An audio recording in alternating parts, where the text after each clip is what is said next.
Hello again, and welcome to another in a series of online video lessons intended to provide you with important principles and helpful tips to develop your understanding and practice of public speaking. This is the second of a two-part series that focuses on one of the most frequent and one of the most important reasons that public speakers deliver their speeches, and that's to inform audiences. In the previous video in this series, we talked about what informative speaking is, the different types of things that folks might deliver a public speech about, and specific techniques for how to inform audiences. In this video, we'll talk about how one develops the informative speech with three very basic but important principles, and then we'll go on to talk about how clarifying and simplifying your material can really enhance your ability to inform your audiences in a way that's going to keep their attention and a way that's going to stick with them after the speech is finished. So let's get started by first of all thinking about how we should develop the informative speech. There are three primary principles that Fraley and Tuman talk about in their third edition of the text Speak Up. First, analyze the audience. Second, select the techniques for informing your audience. And third, focus on the informative goal. One of the most important things you should start off with when developing any public speech is to think about who your listeners are. Analyzing the audience is absolutely crucial, and if you remember that one of your most important roles in an informative speech is as a teacher, you need to ask yourself the basic question: what sort of approaches to teaching are going to reach this audience so that they're going to remember what I've taught them and so they have the capacity to use it at some point in the future? Well, as we know in public speaking, all audiences are going to be different. And so if you have an opportunity to analyze your audience, you can think about the kinds of knowledge, beliefs, experiences, shared history, and other sorts of characteristics that any particular group is going to bring to your informative speech situation. If you know the kinds of things that they already know, the kinds of beliefs they already have, the sorts of things that they've experienced in their life, and the shared history that all of them have a basic understanding of, then all of these things can be resources that you can use to take what they already know and connect it to the things that you want them to know that they don't know yet. This is actually a really important element of the education theory called constructivism. The basic idea behind this philosophy is to build on the learner's pre-existing knowledge and beliefs in order to scaffold them to understand something that they don't know about yet. And this has been a mainstay of public speaking practice literally since ancient rhetoric. Once you know something about the audience that you need to teach, the next step in the development of your speech is to select the techniques that you're going to use to inform them. As I mentioned before, the first video in this two-part series talked in more detail about these techniques, so you might want to check out that video if you haven't yet. Otherwise, it's good to know that there's a number of different approaches that you can take when informing, teaching, or training your audience. And so these general ideas can be applied to any number of specific situations. So given your subject matter, given your goals, and given the audience that you have, what sort of approaches are going to be most useful? Do you need to engage in definition so your audience understands what an object or an idea is? Should you engage in narrative storytelling so that the audience has an understanding of a phenomenon based on real-life people and situations? Should you use vivid, concrete description that helps them vicariously experience something through their senses? Should you use explanation that breaks down complex processes into a series of steps or cause and effect relationships? And or should you use demonstration, where you use your vocal explanation and description along with physical modeling or actually putting into practice in front of your audience the thing that you want them to practice later on? And again, these techniques can be used in combination depending on what your goal is and who your audience is.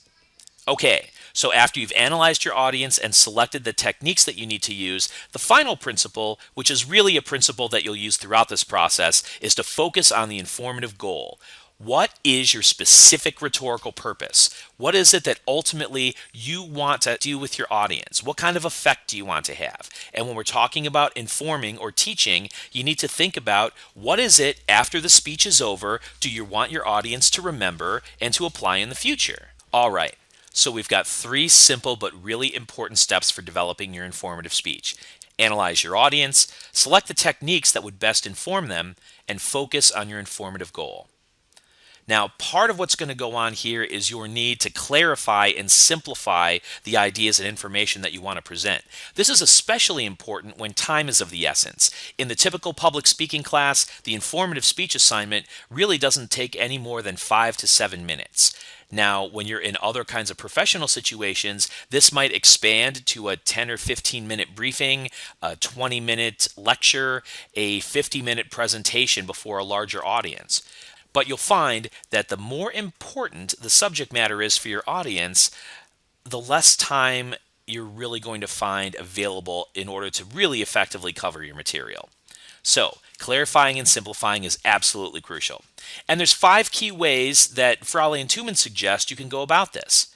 Moving from general to specific information, reducing the quantity of your information, making the complex seem familiar, both by avoiding jargon when possible and using comparisons and analogies to help your audience understand new things, using presentation aids when available and useful, and reiterate and repeating important points. Let's take each in turn and see how they work. The first principle for clarifying and simplifying your ideas is moving from general to specific. Say, for instance, you want to give an informative speech on ways to use exercise in order to be fit. Now, you can probably imagine, given all the available ways in which exercise can be used to stay fit, you're going to have a big problem having a topic that broad dealt with in just 5 to 7 minutes. What are you going to talk about? Which exercises, which approaches to fitness, what sort of benefits attach to any or all of these particular approaches to exercise? So moving from a general broad focus to a more specific targeted focus is going to be important. So let's say, for instance, I want to focus on something that the majority of my audience is going to be able to put into practice. There's going to be some forms of weight training or cardiovascular exercise that not everybody in the audience may be in a position to get started with right away. So let's say after doing some research, I decided that yoga is one particular approach that any audience can get involved with. So I've moved from a general overall broad topic to something more specific and focused, and that's going to limit the information and the ideas that I could talk about. Now, I could get even more specific than that because, as yoga aficionados will tell you, there's lots of different ways to do yoga. So, for instance, I might decide to talk with my audience about a form of yoga that might be available to them to try, but they might have never heard of before. Say hot yoga, the kind of yoga that takes place in exercise areas that have extreme heat and humidity as part of the workout routine.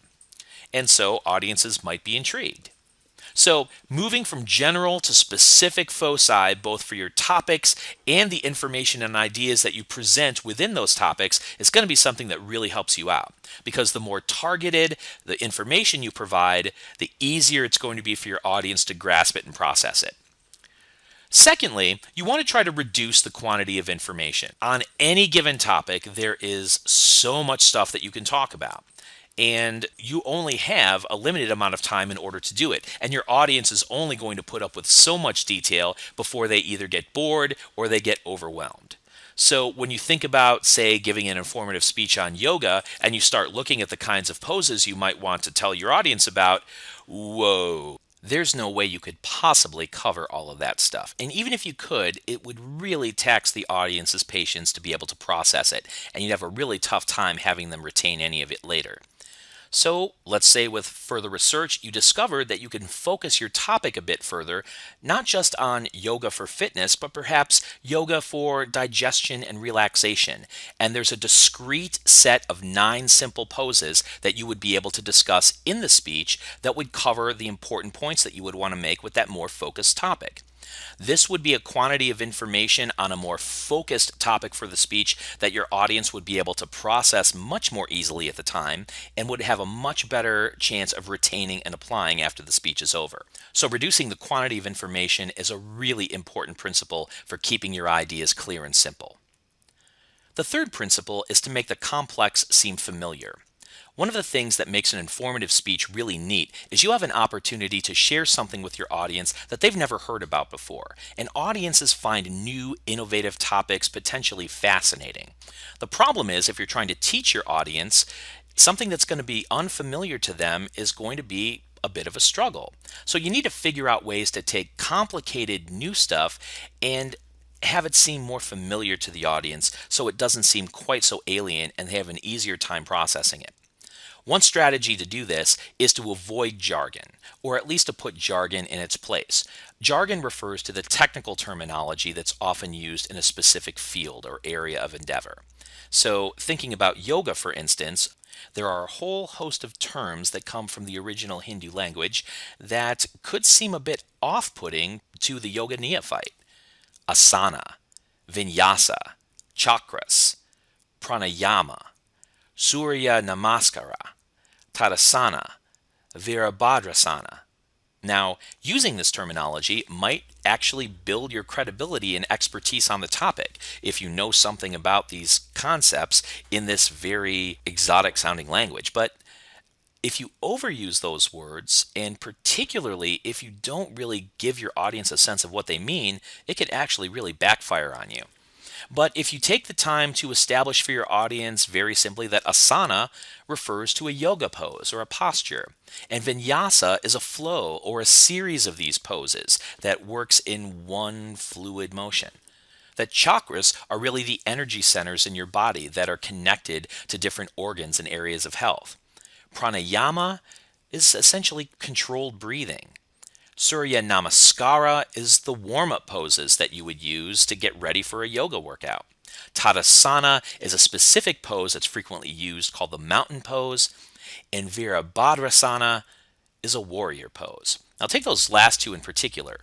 You could say Virabhadrasana, or you could say warrior pose. Warrior pose is still very specific and gets at the concept that you want to use, and you're not necessarily having to provide a really jargony sounding mouthful to your audience. Tadasana is a bit more simple, but mountain pose is simpler yet, and chances are that would be the terminology that's used in the typical yoga class anyway. So you can use jargon, but keep the jargon in its place, and if you don't have to use it to make the point, maybe just avoid it altogether. Another way that you can make the complex seem familiar is to use comparisons and analogies. This gets back to that idea of the constructivism philosophy of education that we talked about earlier. Because we learn by taking new ideas and processing them in terms of the things that we already know, comparisons and analogies can be really powerful. So take the Tadasana, or the mountain pose. You can describe this pose, and the more concrete and visual that your description is, the easier your audience will get it. But think about what you could do with familiar comparisons and analogies to really nail this home. Your audience is unfamiliar with yoga, but maybe they've gone swimming before. And if they've ever gone diving off a board or even just off the side of the pool, the pencil is a very typical pose that's used in diving. So it's putting your feet together, keeping your hips parallel with your shoulders, putting your arms above your head and in a pointed posture right above. That's how you dive into a pool of water. And that move is called the pencil because it resembles what a sharpened pencil looks like. So using that comparison to diving into water using the pencil form, you've got a couple of different familiar things that your audience can take to this new concept of yoga. Here's another quick example. There's one particular approach to yoga referred to as Kundalini, which gets at the notion that you're releasing energy over time to hit several of these chakras or energy centers throughout your body, particularly moving up the spine. Kundalini translates roughly into coiled up energy. And the tradition of yoga actually has provided a comparison or an analogy for you that's tailor-made to describe this to a new audience. The visual that's often used is the image of a coiled up serpent. So if you imagine a coiled up snake at the base of your spine, right at the small of your back, the idea is that over the course of several disciplined exercises, this snake is going to uncoil and move slowly up your back, up your spine to each of those chakras. So if you can get your audience to imagine this kind of movement, this is a very simple and vivid visual image that comes from our familiar visualization of a snake. And this gets at what's actually a rather complex and important philosophy in yoga. So comparisons and analogies can be really powerful things. The fourth concept is to use presentation aids when necessary and useful. I mean, after all, look at what's going on with this video. I'm using visual images frequently to help clarify what's going on. And it's helpful if you've noticed that I'm using PowerPoint to actually put this video together. So you can imagine using very similar techniques using a PowerPoint presentation aid in your public speech. There's lots of things that you can do with computer program presentation aids. You can use text in combination with pictures, in combination with videos or sounds in order to really clarify ideas in ways that are vivid and concrete and sensory. But remember that computer programs aren't the only kind of presentation aids that are out there. You could use something as simple as a prop to illustrate something in 3 dimensions. And especially if you're doing a demonstration speech on a topic like yoga, what possible better presentation aid could you have than yourself, demonstrating certain poses and helping your audience by taking them step by step, explaining and describing what you're doing while you're doing it. So don't neglect the presentation aid as potentially a really useful form of clarifying and simplifying ideas and information. Finally, it's really important when informing your audience to reiterate and repeat key ideas.